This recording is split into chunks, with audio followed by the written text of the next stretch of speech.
부시시한 눈으로 겨우 눈을 뜬 것은 초인종 소리가 계속 울리는 것을 들었기 때문이다. 이 시간에 찾아올 사람이 전혀 없는데 처음에는 꿈속이려니 생각했었다. 하지만 그 소리는 계속되고 있다. 분명히 우리 집을 누르는 초인종이다. 살짝 짜증이 섞인 목소리로 누구세요? 일요일 대낮부터 찾아올 사람이 없는데 도시가스 정기점검이 아닐까란 생각에 누군지 확인하기 위해 인터폰으로 향했다. 상태 씨, 저 안 부장이에요. 예, 순간 얼굴을 확인하고도 내 눈과 귀를 먼저 의심했다. 그럴 리가 없었다. 안 부장이면 회사 내에서도 까칠하고 냉동인간으로 유명한 사람인데 왜 여길 찾아온 거지? 다시 한번 인터폰 화면을 통해 그녀를 자세히 보았다. 같은 아파트 옆동에서 혼자 살고 있는 그녀가 틀림없었다. 가슴이 두근거리는 게 살짝 두렵기까지 했다. 왜 이 여자가 갑자기 우리 집을 찾아온 거지? 내 머릿속에서 떠오르는 단어는 왜 라는 것 외는 생각나지 아니했다. 문을 열어주었다. 저 부장님 왜 그러시죠? 제가 무슨 잘못이나 큰 실수라도 했나요? 주말인데 약속 없으셨어요? 평소보다 부드럽고 살갑게 들려오는 목소리 톤에 그만. 순간 말을 이을 수가 없었다. 이상한 느낌이 와 닿았기 때문이었다.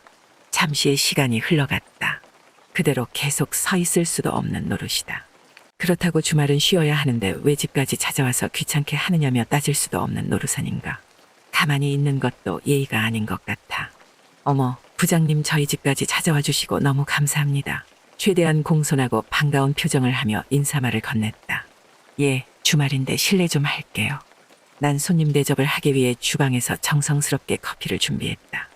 잠시 뒤 그녀와 소파에 나란히 앉게 되었고 어색한 나머지 한동안 아무런 말 없이 커피만 들이키고 있었다. 상태 씨, 오늘 한가했나 봐요. 주말인데도 집에 있고. 네, 별 다른 일이 없어서요. 젊은 사람이 여친도 없나 보다. 하하, 그래도 이 시간에 찾아온 우리 부장님에게 맛 좋은 커피도 타줄 수 있으니 좋지 않습니까? 호호, 말이라도 그렇게 해주니 기분이 좋네. 상태 씨는 언제 봐도 매너 좋고 핸섬하단 말이야. 무슨 말이에요? 안 부장님이야말로 한미모 하시잖아요. 회사 내에서 얼마나 인기가 많으신데요. 어머나 상태 씨, 나 그만 놀려. 상태 씨가 집에 TV는 없는데 빔 프로젝트로 거실 한쪽 벽면을 다 메울 정도의 스크린에 영화관처럼 해놓고 산다고 해서 내가 집순이다 보니 쉬는 날은 집에서 영화 보는 게 취미인데 괜찮으면 상태 씨한테 도움받아 우리 집에서도 설치 한번 해보게. 그럼 이리 와서 영화를 같이 한 편 보시죠. 확실히 하려면 아무래도 영화 한 편 정도 보는 게 좋겠죠. 나는 그녀를 당황스럽게 만들고 싶어 일부러 조여정 주연의 후궁이란 영화를 플레이했는데 생각지도 못한 내용 전개에 그녀가 깜짝 놀란 듯 어머 상태 씨, 이게 다 뭐예요? 죄송해요. 친구들이 하도 재밌다고 꼭 보라고 난리여서 부장님과 보려 한 건데 보시기 민망하면 다른 걸로 당장 바꿀게요. 아니에요. 괜찮으니깐 그냥 보죠 뭐. 우리가 무슨 애들도 아니고 안 그래도 보고 싶었던 건데 그냥 보시죠. 그럼 그럴까요? 난 속으로 골탕 먹이기 성공이다 하며 시익하고 웃었다. 영화가 다 끝나자 그녀가 물어온다. 상태 씨는 마지막 연애가 언제예요? 여친과는 언제쯤 헤어졌냐고요?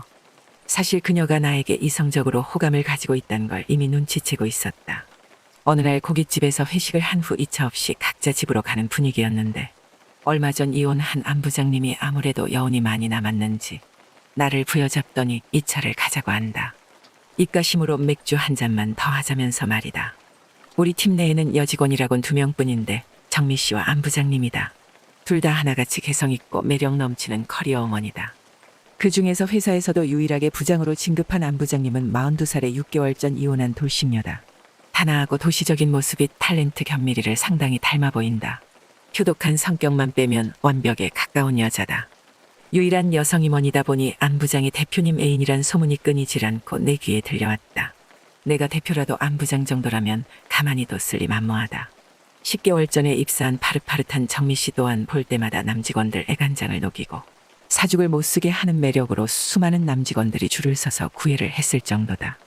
그렇게 넷이서 2차로 호프집에서 나와 3차로 노래방에서 새벽 5시까지 시간을 보냈다. 그동안 몇 번의 회식 자리도 있었지만 어제 같은 그런 모습은 볼 수 없었다. 술이 어느 정도 취하고 서로 자리를 이동하며 안 부장과 내가 나란히 앉았을 때 안 부장은 계속해서 이혼하고 나서부터 정신적으로 너무 힘들다. 기대고 싶은 남자가 있었으면 좋겠다란 말을 수차례나 내 앞에서 했고 또 술이 오른 붉은 눈으로 나를 그윽하게 쳐다보기도 했었다. 뭔가 애매모호했지만 확실한 것은 그녀의 눈빛은 평소와 달랐다는 것이다.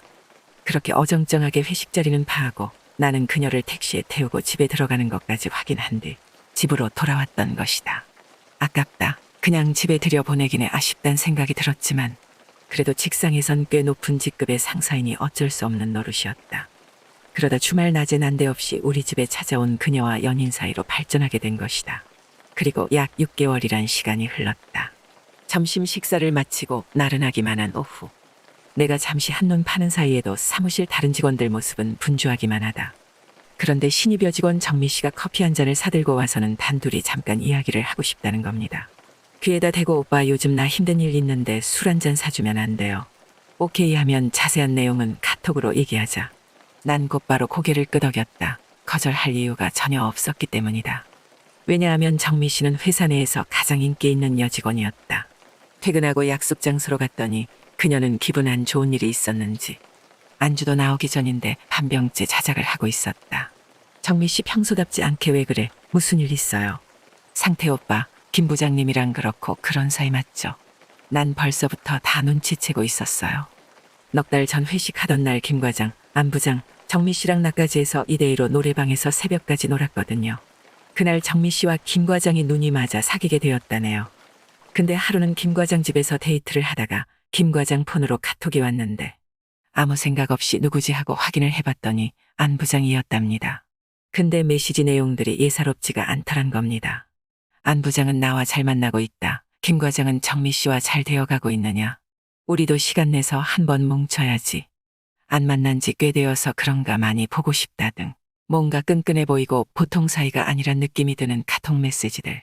나중에 알고 봤더니 회식 날 마지막까지 4명이 2대2로 남아 노래방을 가게 된 게 그 두 사람이 사전에 계획했었던 일이라는 겁니다. 그 두 사람은 수년 전부터 엔조이 사이였고요. 황당하지만 그 두 사람은 나와 정미 씨를 서로 엮어준 거였죠.